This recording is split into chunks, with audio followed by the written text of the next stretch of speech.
Morning to everyone, welcome to vision MPTET 2020। बात की जा रही ईवीएस पेडागोजी की और इसके अंतर्गत आज का जो हमारा टॉपिक रहेगा वह रहेगा आपका शिक्षण सहायक सामग्री से। इसके अंतर्गत हम कुछ आपकी क्या शिक्षण सहायक सामग्री देखेंगे जो कि है आपकी 4 प्रकार की।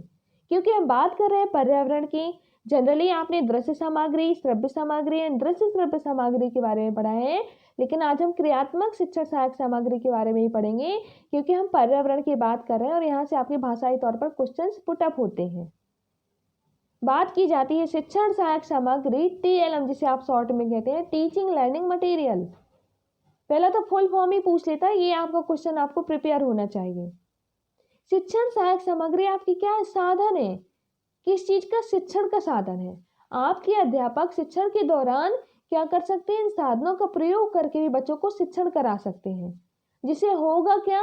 जिसे होगा ये कि जो विषय वस्तु है वो रुचिकर हो जाएगी, या आप कह सकते हैं कि अध्यापक के द्वारा विषय वस्तु को रुचिकर बनाने के लिए आपके शिक्षण सहायक सामग्री का प्रयोग किया जाता है।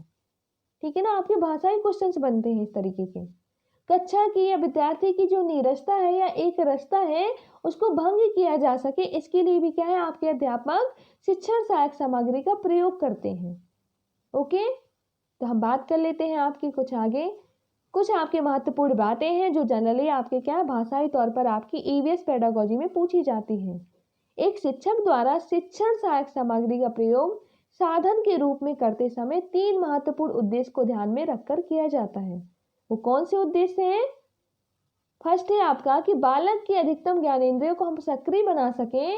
जब बच्चे की सभी ज्ञानेंद्रिय क्या हो जाएंगी? सक्रिय हो जाएंगे, एक्टिव हो जाएंगी, तो बालक उस चीज को बहुत अच्छी तरीके से क्या है सीख सकेगा। ठीक है ना, लंबे समय तक सीख सकेगा। इसलिए हम क्या कर रहे हैं, आपके अध्यापक शिक्षण सहायक सामग्री का प्रयोग करते हैं। नेक्स्ट है आपका विषय वस्तु को रुचिकर बना सकें। विषय वस्तु को रुचिकर बनाने के लिए भी क्या है आपके अध्यापक शिक्षण सहायक सामग्री का प्रयोग करते हैं। ठीक है ना। नेक्स्ट है आपका एक रस्ता या निरस्ता को क्या भंग किया जा सके, खत्म किया जा सके, इसके लिए भी क्या है आपके शिक्षण सहायक सामग्री का प्रयोग किया जा सकता है। ठीक है ना, इनके माध्यम से ये सारी चीजें क्या है पॉसिबल हो जाती है। ओके, नेक्स्ट हम बात करेंगे आपकी श्रव्य सामग्री की। श्रव्य सामग्री आखिर आपकी क्या है? तो ज्ञान का अनुभव जब आप सुनकर अर्जित करते हैं। ठीक है ना, या आप कह सकते हैं शिक्षण की वह सहायक सामग्री जिसके माध्यम से बालक अपने कानों से सुनकर या श्रवणेंद्रियों को क्रियाशील करके अधिगम अनुभव कर रहा है। किस माध्यम से? श्रवणेंद्रियों को क्रियाशील करके। ठीक है ना, तो ये सारी चीजें आपकी श्रव्य सामग्री के अंतर्गत आती है। डायरेक्ट क्वेश्चन यहाँ से भाषाई तौर पर पूछा जाएगा कि श्रवणेंद्रियों को क्रियाशील करके अधिगम अनुभव अगर अध्यापक आपके कराते हैं तो वो आपकी किस सामग्री का प्रयोग करेंगे? तो वो आपकी श्रव्य सामग्री का प्रयोग करके कर पाएंगे। ओके, अब इसके कुछ एग्जाम्पल से भी क्वेश्चन बनते हैं। रेडियो है, टैप रिकॉर्डर है, ग्रामोफोन है, लाउड स्पीकर है, लिंगुआफोन है। ठीक है ना, इस तरीके के कुछ वर्ड दिए रहते हैं। ठीक है ना, यहाँ से भी आपके डायरेक्ट एग्जाम्पल के माध्यम से क्वेश्चन पुटअप किए जाएंगे। तो आपको याद रखना है कि अगर फोन वर्ड आता है तो फोन वर्ड हमारा ये होता है साउंड। साउंड मीन्स होता है ध्वनि। ठीक है ना, अब ये ध्वनि अगर आती तो आपको किसके अंतर्गत इंक्लूड करना है? ये आपको श्रव्य के अंतर्गत रखना है। ओके, इस तरीके से आप इसके एग्जाम्पल्स भी याद रख सकते हैं। बात करेंगे हम दृश्य सामग्री की। बालक जब अपने आंखों से देख कर अधिगम अनुभव कर रहे हैं तो वो आपकी किसके अंतर्गत आएंगे? ठीक है ना, वो आपकी दृश्य सामग्री के अंतर्गत आती है। ओके, इसके कुछ एग्जाम्पल्स आप याद रखिए। ब्लैक बोर्ड है, व्हाइट बोर्ड है, ग्रीन बोर्ड है, प्रोजेक्टर वगैरह आपने देखे ही होंगे। ठीक है ना, यहाँ पर आपका बॉक्स लगा रहता है और यहाँ पर आपके क्या है बोर्ड रहता है। डायरेक्ट यहाँ से रेसिस क्या है इस पे टकराएंगे और आपकी क्या इमेजेस इस पे चलना स्टार्ट हो जाती हैं। ठीक है ना, तो ये आपका प्रोजेक्टर रहता है। प्रोजेक्टर आपका दृश्य सामग्री में आता है।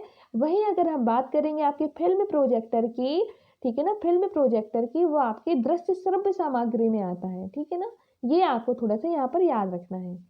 चित्र की बात की जाती है, मानचित्र, ग्राफ, ओएचबी, ओवरहेड प्रोजेक्टर, स्लाइड्स वगैरह। अगर बुलेटिन बोर्ड की बात की जाती है, फानालेन बोर्ड की बात की जाती है, फ्लैश बोर्ड की बात की जाती है, जियो बोर्ड की बात की जाती है, तो आपको याद रखना एक वर्ड कि आपका ये जो बोर्ड वर्ड आ रहा है ना, बार बार ये बोर्ड वर्ड आ रहा है, इसको आपको क्या है दृश्य सामग्री के अंतर्गत क्या है इंक्लूड करके चलना है।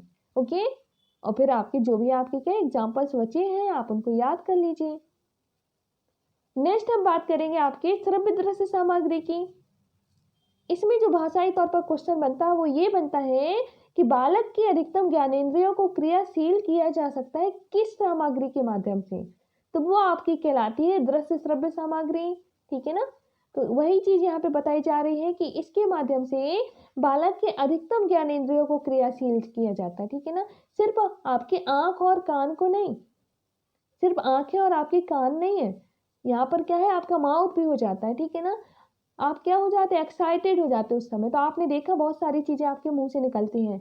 अरे हाँ, आपने कोई मूवी देखी, सुनते या देखते समय और भी आपकी ज्ञानेंद्रियां क्रियाशील हो जाती है। ठीक है ना, मूवी देखते समय क्या होती है, हमारी सिर्फ आंखें और कान बस काम नहीं करते हैं। ठीक है ना, हमारे और भी ज्ञानेंद्रियां क्या हो जाती है, एक्टिव हो जाती हैं जब हम इस सामग्री का प्रयोग करते हैं।